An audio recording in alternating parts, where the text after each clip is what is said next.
nós vamos contar a história de Paulo, mais especificamente a disciplina de Paulo. A gente vai fazer uma interpretação dessa passagem bíblica que está em Atos 9 e trazer para o contexto da disciplina, tanto cristã quanto a disciplina aplicada ao concurso ou às metas, os sonhos e o que você tem aí a perseguir no seu propósito. Então, meus amigos, antes de iniciarmos, já se inscreva no canal, dê o seu like e também compartilhe esse vídeo para que pessoas possam ser tocadas com essa história tremenda de Paulo e da disciplina que Paulo tem. Eu costumo dizer que hoje, se as pessoas tivessem que ler Atos 9, todos eles, e tirar uma conclusão dali, seria de que Paulo teria um hiperfoco ou uma questão de uma alteração psíquica, né? Hoje tudo demanda ou cai nesse sentido de que a pessoa não, é porque ela é muito focada, então ela tem algum problema, né? Ela tem uma síndrome tal, X, Y, e aí costumam dar um nome para esse tipo de situação. Mas na verdade, o que se tem é que Paulo tinha a mesma disciplina, o mesmo foco quando ele ainda era um fariseu e também quando ele se converteu ao judaísmo e também quando ele se converteu ao cristianismo, ele também teve a mesma percepção e buscou fazer a vontade de Deus. Vamos ler o que está aqui em Atos 9 para que a gente possa entender em qual contexto Paulo foi, vamos dizer assim, encontrado por Deus, porque na verdade muitos estudiosos, muitos biblistas dizem que na verdade Paulo não encontrou a Jesus. Foi Jesus que encontrou Paulo no caminho para Damasco. E Paulo vinha ali de uma situação que ele tinha assistido Estevão ser morto e apedrejado e concordou, a Bíblia diz que ele assentiu em ver e concordou também com a morte de Estevão. E logo em seguida, Paulo, que estudou aí aos pés de Gamaliel, outros estudiosos, Paulo que tinha ali cidadania romana e também também era judeu, 100% também judeu, e nascido ali na cidade de Tarso. E Paulo começa a perseguir os do caminho. E aqui uma curiosidade, os do caminho. Em Atos 9 ainda tem essa referência até que chega ali em Atos 11, quando Paulo está ali na igreja de Antioquia e dali começa os cristãos a serem chamados de pequenos cristos e propriamente cristão. Então, o que é que diz lá em Atos 9? E Saulo, respirando ainda ameaças e mortes contra os discípulos do Senhor, dirigiu-se ao sumo sacerdote e pediu-lhe cartas para Damasco, para as sinagogas, a fim de que, se encontrasse alguns deste caminho, olha aí, do caminho, quer homens, quer mulheres, os conduzisse presos a Jerusalém. E indo no caminho, aconteceu que, chegando perto de Damasco, subitamente o cercou um resplendor de luz do céu. E caindo em terra, ouviu uma voz que lhe dizia: Saulo, Saulo, por que me persegues? E ele disse: Quem és, Senhor? E disse o Senhor: Eu sou Jesus, a quem tu persegues. Duro é para ti recalcitrar contra os aguilhões. Então Paulo tem ali uma conversão genuína, ele não entende naquele primeiro momento, mas antes de passarmos para após o encontro de Paulo com Jesus, eu queria traçar um pouco da disciplina de Paulo, tanto em estudar, primeiramente a lei, né? A lei dos fariseus, então ele estudava ali toda a Torá, mais tarde também a Septuaginta, que foi ali traduzida, né, na época do Império Grego. Então Paulo começa a estudar. Então, primeiro ponto que a gente deve focar é estudar, obter conhecimento. Então, na caminhada cristã e assim também na caminhada para os concursos, na caminhada para uma vida profissional com maestria, com domínio, é necessário se debruçar sobre aquilo que está estudando. E Paulo era instruído pelos maiores estudiosos da época e também não se limitava ao que eles diziam, e ia buscar também nas escrituras, tanto é que depois que ele tem o encontro com Jesus, ele começa também a entender, a ter uma interpretação da Bíblia conforme o cristianismo. E os judeus, os fariseus, começam a perseguir, inclusive querendo matar Paulo, porque eles sabem do potencial de Paulo, eles sabem que Paulo tem uma capacidade muito grande de estudar a palavra e pregar a palavra. Então, Jesus não escolhe Paulo à toa. Paulo era instruído. Paulo falava tanto o grego como falava também o hebraico. E ele tinha ali, né, se fosse colocar hoje, aí o Paulo era um poliglota, então ele poderia ali falar sobre vários assuntos e também levar esse evangelho fora das amarras do judaísmo, fora das amarras judaizantes da época, aquela cultura forte. E então Paulo é escolhido é encontrado na verdade por Jesus, e Jesus depois revela a Ananias que vá até a casa lá em Damasco, na rua direita, e cure Paulo. Isso antes também já tinha revelado a Paulo que ele seria curado por Ananias. E assim que Paulo recobre ali a visão, ele começa a fazer o quê? A pregar em Damasco. Então imediatamente ele começa, ninguém consegue imaginar como é que o cara estava vindo aqui com carta dos fariseus para perseguir os cristãos, e agora ele retorna, mas na verdade pregando para os gentios que se encontravam ali em Damasco. Depois ele vai para Tarso, vai para Jerusalém. Lá em Tarso, em Jerusalém, ele encontra lá o Barnabé, que vai junto com ele lá, pega ele em Tarso e vai para Antioquia, e de lá eles começam aí a primeira obra missionária. Foi a primeira missão de Paulo e Barnabé. Mas o que eu quero dizer nesse sentido, para que toda essa história aqui, né, que a gente contou, história real, história verídica, eu quero dizer a você que muitas vezes está sem disciplina, sem foco, sem entender qual é o propósito da sua vida. E aí eu trago novamente o apóstolo Paulo para lhe dizer o seguinte: Paulo sabia, ele tinha no seu coração qual era o propósito dele. E ele tinha como ver isso nos dois mundos, né? Vamos dizer assim, ele estava antes fariseu e focado em fazer o melhor, zeloso, né? A Bíblia diz que ele era zeloso, que ele cuidava das coisas da palavra e da lei, né? Quando ele era fariseu. E também, depois ele também tinha ali o zelo pela palavra de Cristo, um zelo assim, exacerbado, né? Como deveria ser. E aí a gente olha para Paulo e fala assim: mas que homem determinado, mas que homem que tem foco, que tem disciplina e se aplica. E é isso que Jesus enxergou em Paulo. Falou: olha só, eu tive 12 discípulos. Então discípulos naquela época eram as pessoas que andavam com Jesus, que conheciam o ministério de Jesus, que andaram com ele e viram os milagres. E tomaram ali aquela faculdade de 3 anos ali, né? A bela universidade com Jesus.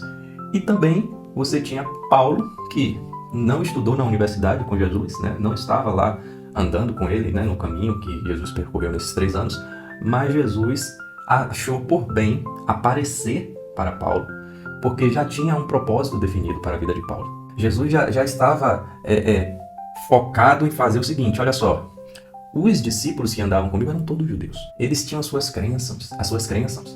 Eles tinham as suas amarras na cultura judaica, tinham as suas amarras na questão da linguagem, tinham as suas amarras na questão de ter um zelo exacerbado, muitas vezes, pela lei, pela Torá.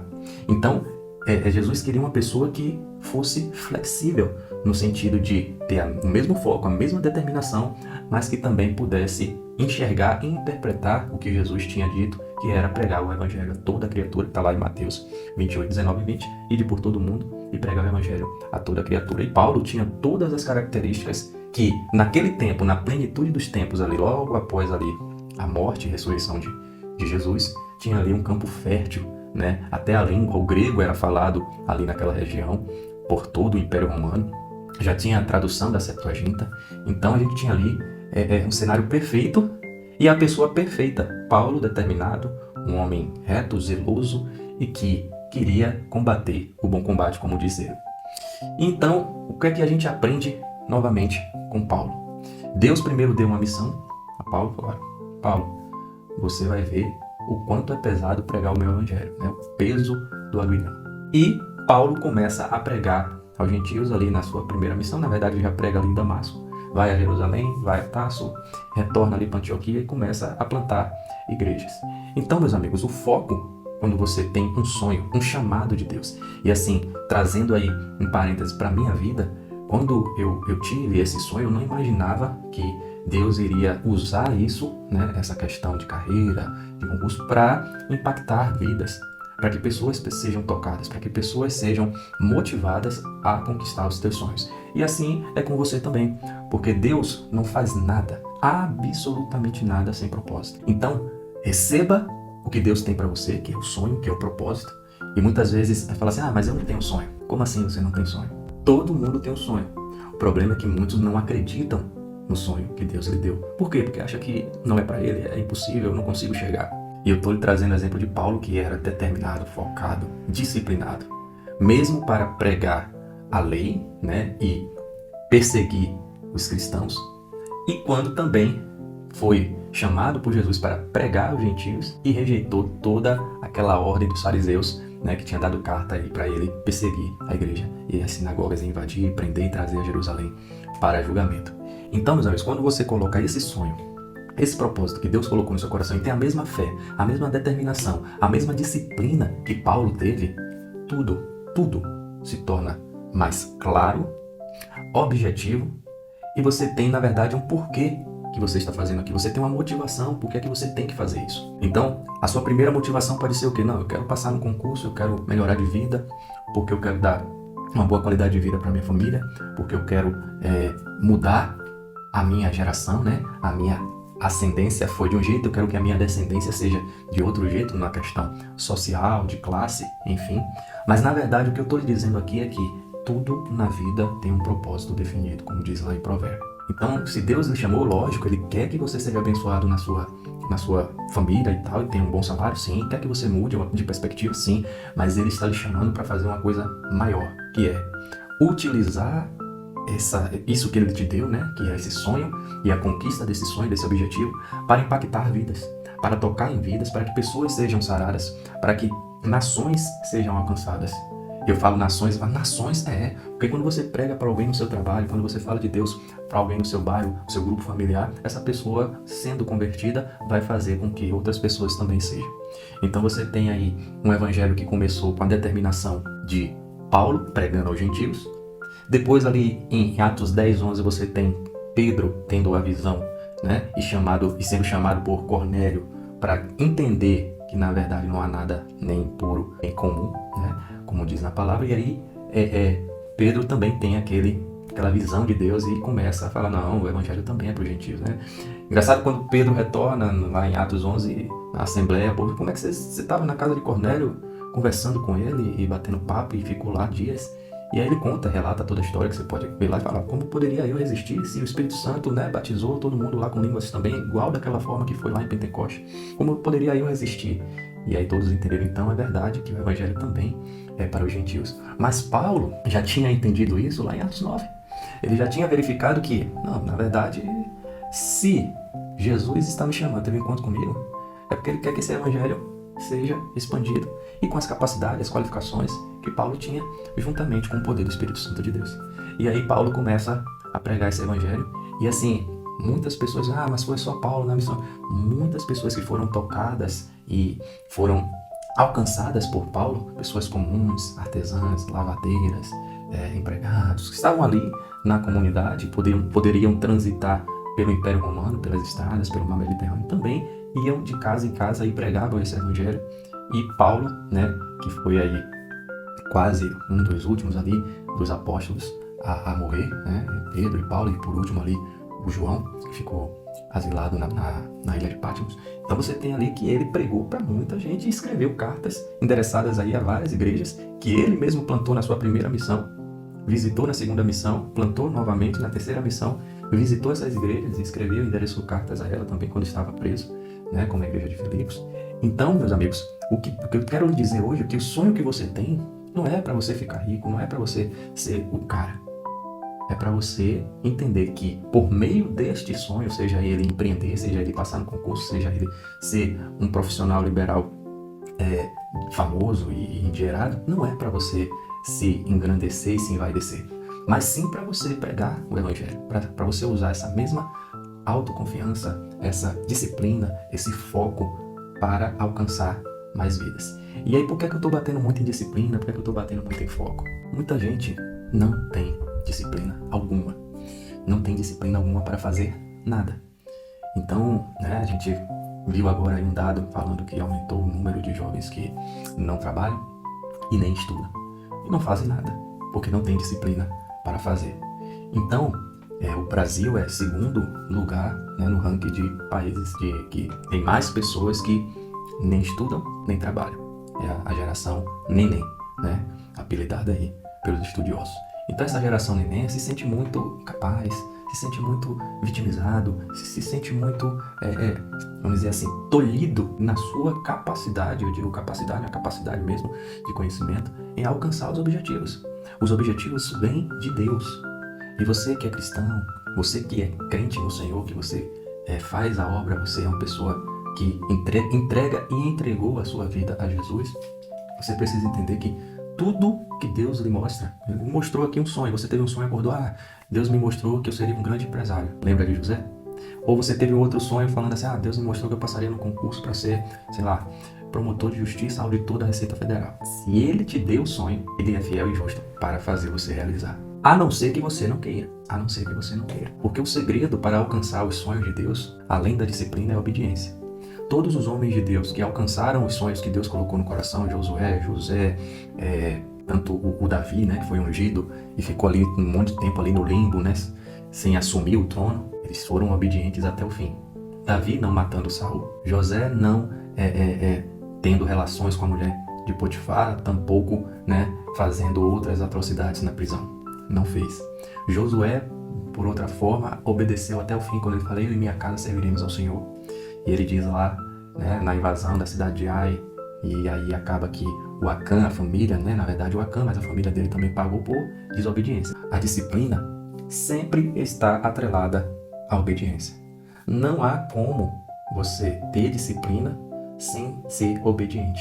Eu não consigo enxergar isso. Porque entenda a história de Paulo que a gente leu aqui. Primeiro ele obedece, né, o chamado de Deus. Jesus aparece ali para ele.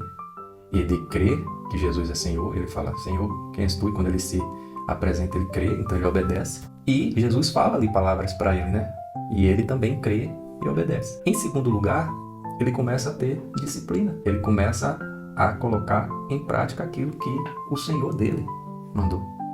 Aquilo que o Senhor dele ordenou. Então a disciplina ela está atrelada à obediência. Muitas pessoas não obedecem leis de trânsito, não obedecem à lei dos homens e fatalmente as pessoas desregradas, ou seja, aquelas que não se submetem à regra, à lei, são também indisciplinadas. Porque elas fazem o que quer, na hora que quer, como querem e acabam não tendo planejamento algum para nada. E o que eu quero dizer a você hoje é que nós precisamos ser obedientes e também disciplinados. Para quê? Para alcançar o sonho que Deus nos deu. Então, para resumir esse bate-papo de hoje aqui, meus amigos, a obediência leva à disciplina. E a disciplina fará com que o sonho que Deus colocou no seu coração, o propósito que Deus colocou no seu coração, seja alcançado. E quanto mais rápido você entender isso, quanto mais rápido você enxergar que a obediência a Deus é que faz com que você seja disciplinado e faça com que esse sonho vá à frente, você sairá dessa condição que você se encontra hoje. Muita gente manda assim mensagem para mas eu estou muito velho. Os colegas, mas eu estou muito velho para poder começar a estudar para concurso. Eu não consigo, eu não tenho a disciplina que você tem, porque você não consegue obedecer para gerar disciplina. Assim como é a semente que não morre, não germina, a pessoa que não obedece a Deus não tem disciplina. Esse é o princípio. Então, como as pessoas olham para mim e falam, mas você é muito inteligente, né? Porque você passou em vários concursos e concursos muito bons. Mas eu digo, eu não tenho inteligência sobrenatural, nem conhecimento acima da média. O que se tem é disciplina. É a quantidade de tempo que você despende com qualidade e com obediência. Então, meus amigos, para a gente fechar hoje, se você puder ficar com esquema na sua cabeça, veja o que Atos 9 tem a te contar. E a partir dali toda a trajetória de Paulo. Veja como ele é disciplinado, até ele terminar a carreira dele e guardar a fé. Veja como ele foi, como ele cumpriu obedientemente o que Deus mandou. E chegou ao final com a fé dele completa. Lembra? Combati o bom combate, completei a carreira, guardei a fé. Então Paulo, que teve toda essa trajetória partindo do encontro ali no caminho para Damasco, obediência. Já tinha a disciplina, mas também tinha a obediência lá aos fariseus e à lei, lembra? E agora ele traça esse caminho de disciplina até chegar no final da vida dele, com muitas e muitas e muitas igrejas plantadas, muitos irmãos alcançados e, acima de tudo, abriu as portas para o evangelho aos gentios. E assim, não se engane, primeiro gentio convertido foi Cornélio, mas Paulo, através de Paulo, muitos gentios, porque Paulo tinha facilidade da língua, né? Ungido pelo Espírito Santo, falava a língua e conhecia a lei. Então Paulo era a pessoa certa, no lugar certo, para pregar o evangelho. E você será, se ainda não é, a pessoa certa, no lugar certo, para pregar o evangelho, seja no seu trabalho, na sua vida profissional como um todo, e no concurso que Deus quer que você assuma, não para que você se encha de vaidade, mas que muitos vejam, glorifique o Pai que está no céu e você possa fazer um trabalho de evangelização em qualquer lugar que você esteja. Porque Deus te tira de uma condição e te leva a outra para que você cumpra o ID dele. E assim ele fez com Paulo. Ele tirou Paulo de uma condição, colocou em uma outra condição para cumprir o propósito dele. Então, meus amigos, se inscreva no canal, dê um like e compartilhe esse vídeo aí para que mais pessoas possam entender o que é que Deus tem para a vida deles. Um abraço, fica com Deus e até a próxima.